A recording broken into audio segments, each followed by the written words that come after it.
कीड़े मकोड़े भी इस बुरे काम से न सिर्फ नफरत करते हैं बल्कि जिससे ये जुर्म सरजद हो उसे सजा भी देते हैं।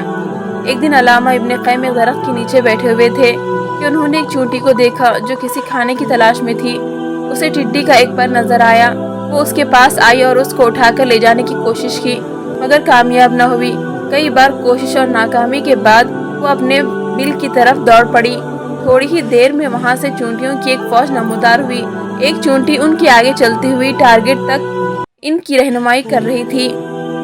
आखिरकार सब चींटियां इस जगह पहुंच गईं जहां वो पर पड़ा हुआ था। चींटियों की इस जगह पहुंचने से पहले इब्ने क़य्यिम ने वो पर उठाकर एक तरफ रख दिया। सब चींटियों ने इस पर को तलाश किया और जब वो पर ना मिला तो बाकी तो सारी चींटियां वापस चली गई, लेकिन एक चींटी वापस ना गई और दाएं बाएं पर तलाश करने लगी। शायद ये वही चींटी थी जिसने पर दरियाफ्त किया था। जब बाकी चींटियां बिल में दाखिल हो गईं तो इब्ने क़य्यिम ने वो पर दोबारा उसी जगह रख दिया। जो ही चींटी को पर नजर आया वो मदद के लिए बाकी चींटियों को बुलाने एक बार फिर बिल की तरफ गई, लेकिन इस बार इसकी कॉल पर लब्बैक कहने वाली चींटियों की तादाद पहले की निस्बत कम थी। इब्ने क़य्यिम ने इनके पहुंचने से पहले ही वो पर उठाकर एक बार फिर गायब कर दिया। चींटियों ने काफी देर तक पर तलाश किया और ना मिलने पर वापस चली गईं, लेकिन हस्बे साबिक वो चींटी जिसे पर नजर आया था वो वहीं मौजूद रही और इस पर को ढूंढती रही।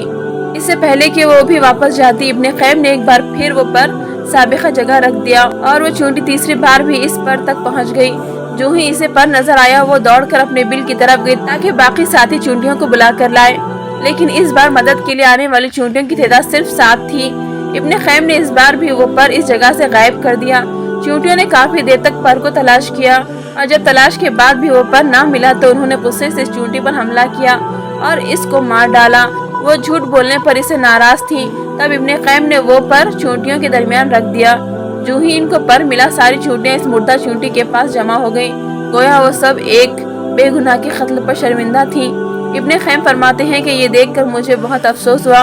मैंने जाकर ये वाक़या अपने उस्ताद इब्ने तैमिमा को सुनाया। उन्होंने कहा, अल्लाह तुझे माफ़ करे, ऐसा क्यों किया? दोबारा कभी ऐसा मत करना।